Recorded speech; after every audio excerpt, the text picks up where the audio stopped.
Hey there, welcome to Old Man Runner. In today's video, I'm going to review the Atreyu Base Trail. First, I'm going to show a short video of me running around in them. Then I'm going to put them on the turntable and list their specifications. Then I'm going to review them. Finally, I'm going to see if I can recommend them. I'm making this video because I have the base model from Atreyu. The battle lies within. I also have the race model, the artist, and I wanted to see how the third model would run. I tested the shoes on my favourite trail, the Cronewood Car Park to Joust Mountain in County Wicklow. I live in the centre of Dublin. The run starts 19 kilometres from where I live, so I drove out there. It's very easy. I went early on a Saturday morning. It's one of the beauties of Dublin is it's really easy to get out of. It's one of the things I love about Dublin is you can get out to the middle of nowhere, or effectively the middle of nowhere, without any great difficulty. The garment says I vertically travelled 768 metres or 2,520 feet. I went there and back about an hour and a half. I didn't run all of it. Parts of it are steep and gnarly, and I'm starting to take the camera and then going backwards and forwards. But it was very enjoyable. What I've done is that all the clips are in sequence, so you can kind of see the journey up. You sort of start in forestry trails, which are really nice and comfortable to run on. And then it gets a bit more rocky. You go down, you see a waterfall in the distance. That's Powerscourt Waterfall. And up above, you'll see Joust Mountain itself, where I'm going to. And then you go down over the Dargle River. There's a little bridge, and that's actually the river that becomes the waterfall. And very lovely. Then it gets a bit more rocky, and then you get some grass where there's sheep grazing.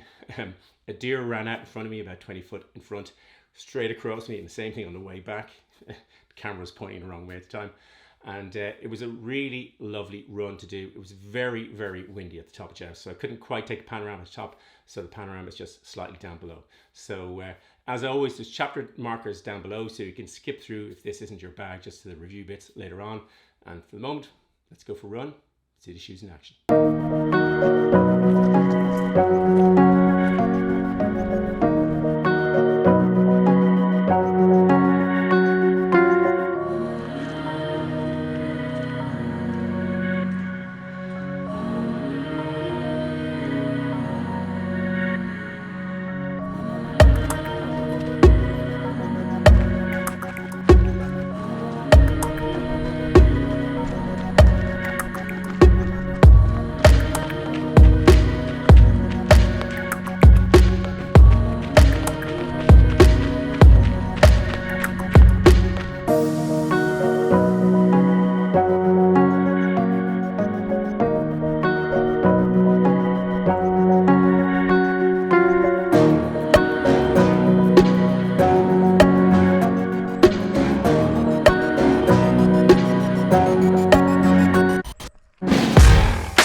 I hope you enjoyed my run up Joust Mountain.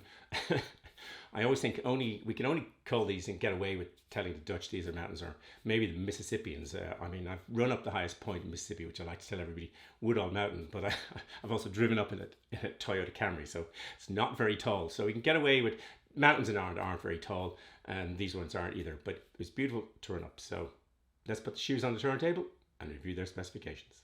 This shoe is a US men's 13, US women's 14.5, EU 47.5, UK size 12, and CM 31.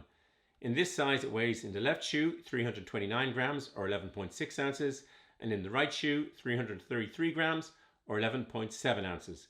It has a 31mm stack height and a 6mm drop. Atreyu say this about the Base Trail. The Base Trail running shoe is our answer to the demands of mixed technical terrain. It features a reflective TPU upper with microfiber underlays for enhanced fit and form, supercritical EVA midsole, and a full-length rubber outsole with 3.5mm lugs at the midfoot. You'll be welcomed by the balanced, ultra-breathable and secure fit of this trail running shoe. Let's review the shoe and see if what Atreyu says is true. Let's take the light into the shoe and you can see just how translucent it is. So if I take the light and stick it into the shoe, I mean, I don't think I've got a shoe that's more translucent. They say it's very breathable. So usually I kind of judge by looking at the light coming through, usually through holes in the fabric. I can kind of see how breathable a shoe is. But in this instance, I'm going to have to try something different. In order to demonstrate the breathability of the shoe, I've stuck my trusty wind machine in and I'm going to try and blow some air through it without hopefully setting fire to the shoe, me and the house. So that's what I'm going to do. And to show the deflection, I'm using my trusty, either my Irish flag or my Ivory Coast flag, depending which way I hold it up, and which I last used in Australia in the 80s hitchhiking. I don't think it did me much good. But anyway, that's what I'm going to do. It'll be a bit noisy. So you'll see, I'll stick it up, hold the flag will go vertically, and then as soon as I turn on the wind machine, it'll deflect it. You'll get some idea that the shoe is breathable. So let's go up. There's the flag. Turn it on.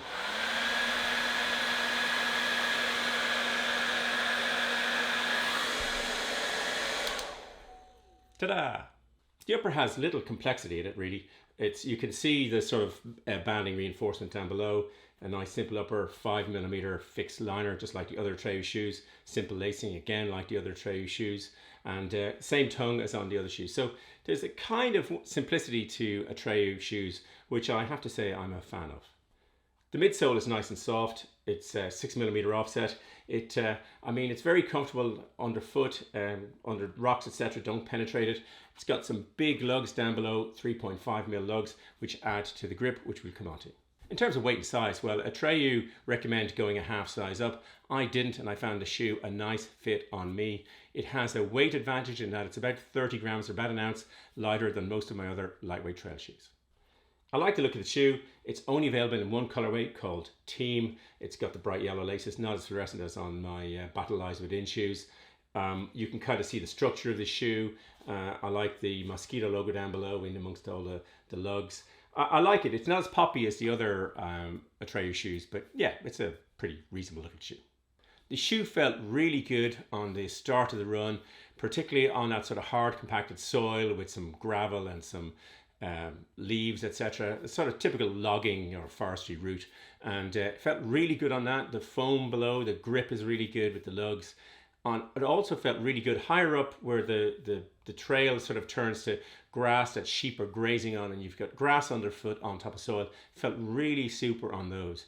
On the technical side, where it got more stony, it was less good. And one of the reasons I felt my foot inside in the shoe sort of going side to side when it went that sort of way. I found that because the shoe, inside the shoe, is just very flat. So there wasn't any sort of contouring. So I found my foot slightly slipping like that. And when it got gnarly, and lots of different rocks and sliding rocks, not so good. Part of the reason for that is that there's no protection around the outside of it. It's simply just lightweight material. And I suppose it's one of these kind of things when you're criticizing a shoe is some of the things that make it really good. So the absence of stuff makes it great on the lower slopes because you can run with ease and it's lightweight. But on the more tricky stuff, I'd pick a different shoe. In terms of cost of the shoe, in the USA it's $115, including free shipping. Atreyu have a very good system on their website. The shoe is available in other countries, shipped from the USA. but you can see online the taxes and the shipping charges that you have to pay in advance before you place your order. And in my case, to get the shoes to Ireland, it cost me $171.61, including the taxes and shipping. In terms of comparisons, well, the Nike Wild Horse 7 is probably the most direct comparison of a shoe that I have. It has very good protection. It's a little bit heavier. It's got similar arrangement of lugs. I like the fit around the ankle and a bit more protection at the sides. I typically use it in wintertime as it starts to get wet, etc. And I live in the city centre, so most of my running would be road to trail. And I find that shoe a really good shoe for those sort of situations. If I was going on a much more gnarly type terrain, lots of loose rocks and etc., I would use this, the Innovate G300 Trailfly.